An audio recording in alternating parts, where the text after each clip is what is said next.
Shri Gurubhyo Namaha. Welcome to the next session of History Children. We've been seeing about Delhi Sultanate from our last session, right?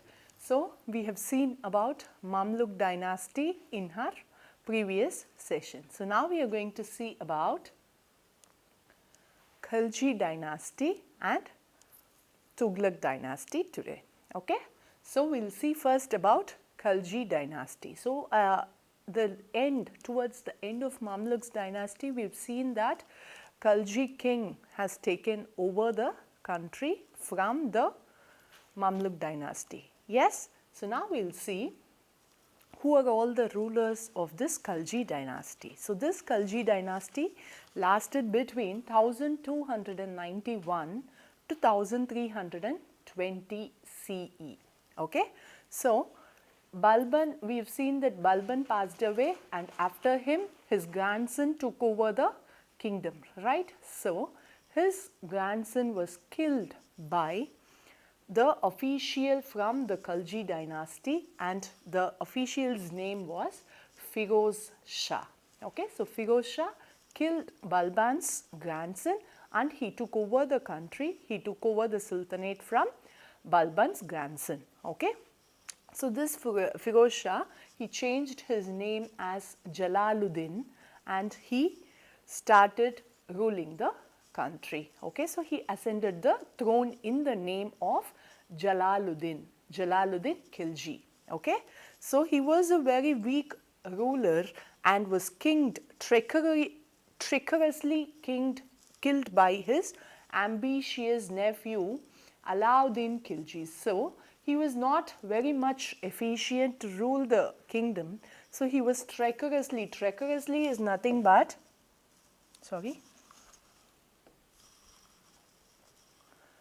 treacherously is nothing but by cunning mind. Okay, with a cunning mind, he was killed by his nephew Alauddin Khilji, right. So, this is Alauddin Khilji. So, he was an ambitious man and the Delhi Sultanate expanded in a great way under his rule. Okay. So, he expanded the kingdom very well and he was very ambitious enough. So, he captured Gujarat and Malwa and he captured Gujarat in 1299 CE. So, that is how he started expanding his kingdom. So, he ruled from 1296 to 1316 CE. So, in that in 1299 he captured Gujarat and then he captured Malwa. Then he also captured Rajput states like Jaisalmer, Ranthambore and Chittor in 1303 CE. So, one by one he started expanding his kingdom, his sultanate, and that is how he captured many Rajput states. Okay. So, his army was led by the commander Malik Kafur. So, he is a very important person in Alauddin Khilji's army. Okay. So, he was the commander in Alauddin Khilji's army and his name was Malik Kafur. So, in between this 1309 to 1311, most of the kingdoms of the Deccan had been defeated and forced to pay tribute.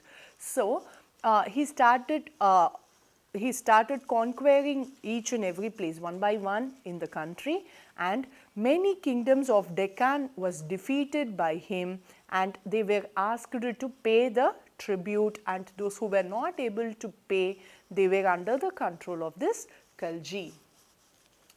So, this was the first time that the rule of this Delhi extended beyond the Vindhyas. So, beyond the Vindhyan mountain, the rule of Delhi Sultanate extended for the very first time. Okay. So, he was a very good administrator and he was a very clever ruler. Okay. So, he was very smart enough to rule the kingdom. So, he gradually brought his empire under his control and he took measures that nobles did not conspire against him. So, he was very much clear that no one should conspire against him. Okay, so he took control over the kingdom like that, and he appointed spies throughout the Sultanate to get information from various places. He wanted to know what is happening in his kingdom, and that is how he appointed spies throughout the kingdom, right? And here this is Malik Kafur, and this is the army of Alauddin Khilji. Okay, so this is how, with the help of Malik Kafur, Alauddin was easily conquering the country fully.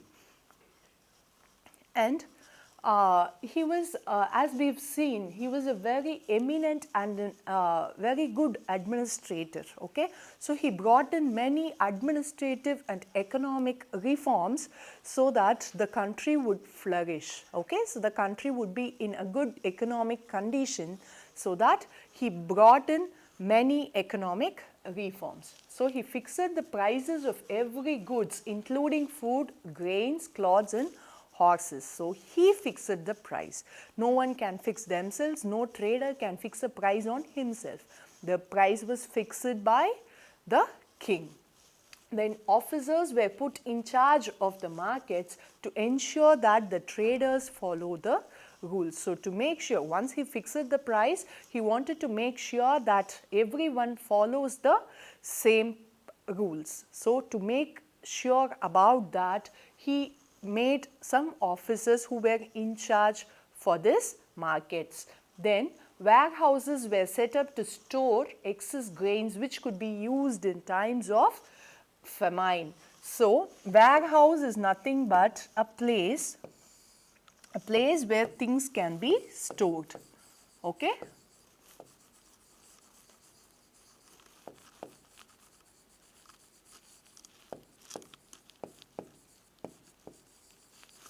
So it is which we say colloquially as go down. Okay. So he started setting up warehouses so that the grains which are in excess currently, that can be stored, so that during the time of famine or any drought, it can be used. Okay. So he set up, so all these were brilliant measures taken by Alauddin Khilji.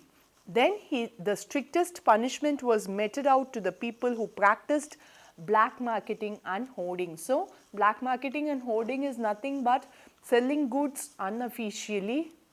That is the price which the king says, it has to be sold in that price. If it is not being followed, okay.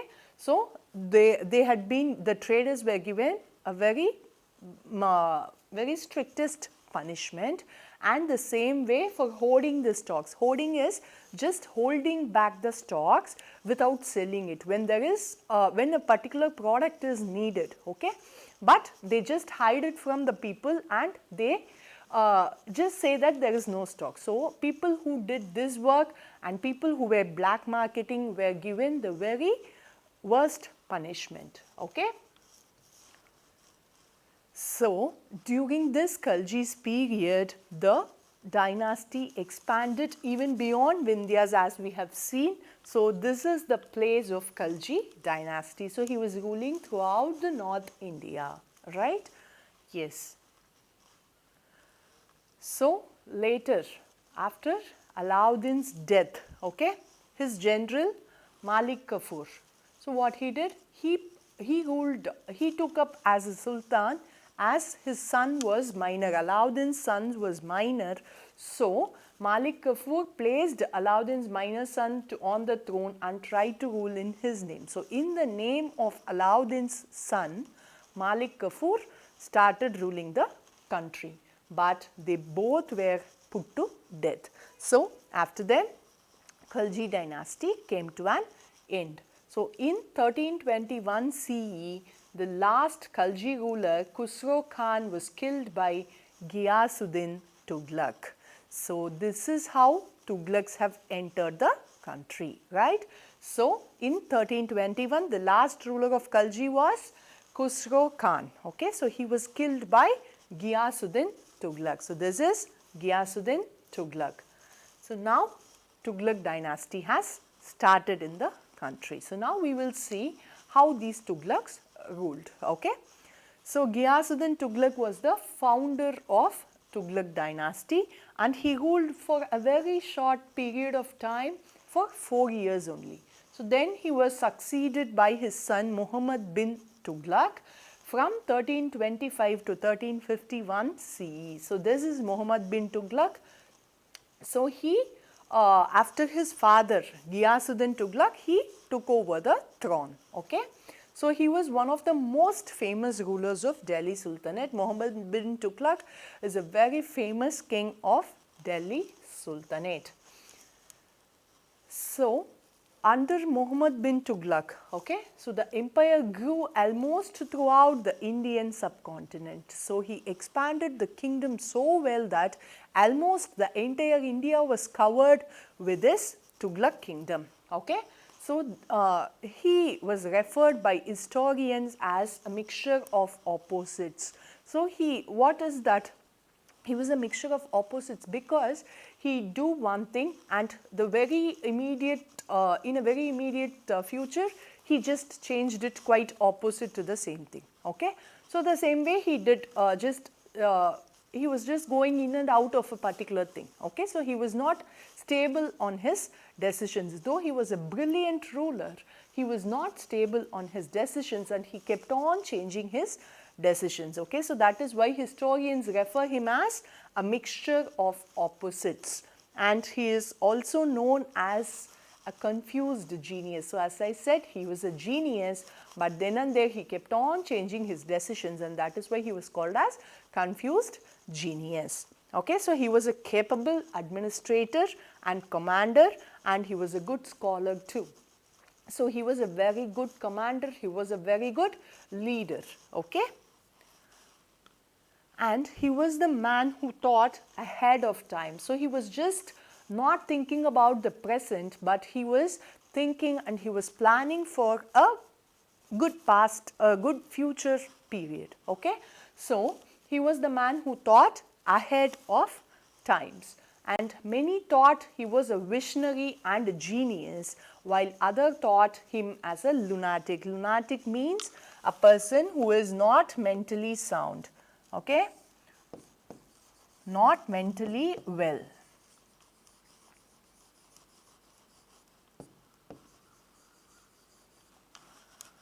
So he had a great vision, he was ambitious, and he was a very good genius. Many people thought about him like that, while some people thought him that he was not mentally fit, he was mentally ill. Okay. So he was generous to people whom he liked, and he was ruthless if they displeased him. Okay. So ruthless is nothing but merciless.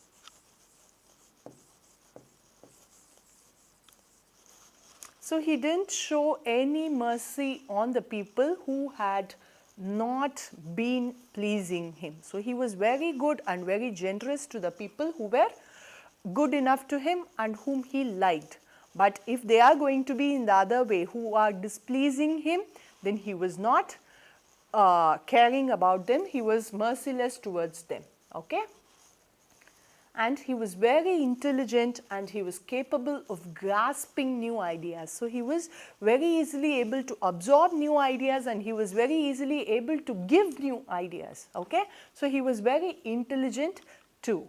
His plans and intentions were good, but carried out thoughtlessly and in a hurry, which resulted in their failures. So as I have told you earlier, he was very good enough and very brilliant enough to give new plans, but he didn't think about the results of those plans. Okay. So he was like, he was in a hurry, he wanted to implement it and then it has to be implemented immediately. So that is how he didn't plan anything in a proper way. Because of that, all his good plans turned out to be a failure. Okay. So this was the rule of Tughlaq dynasty. See, almost the entire India is covered, right? So this was the rule of Tughlaq dynasty. So as we have seen repeatedly, that Muhammad bin Tughlaq have been giving many brilliant ideas, but it turned out to be a failure. So what were those ideas? Here he shifted the capital from Delhi to Devagiri. Okay, so that was one. Then he introduced taxation in Delhi and he introduced a new currency system that was token currency. Okay, so he shifted the capital from Delhi to Devagiri and later he again shifted back to Delhi. So all these were creating a mess in the Sultanate, and he introduced taxation and he also introduced a new currency system. So that is how he implemented many new projects, but without plan when they were implemented, they turned out to be a failure. So with this, we will see about those 3 projects in detail in our next session, children. Thank you. Shri Gurubhyo Namaha.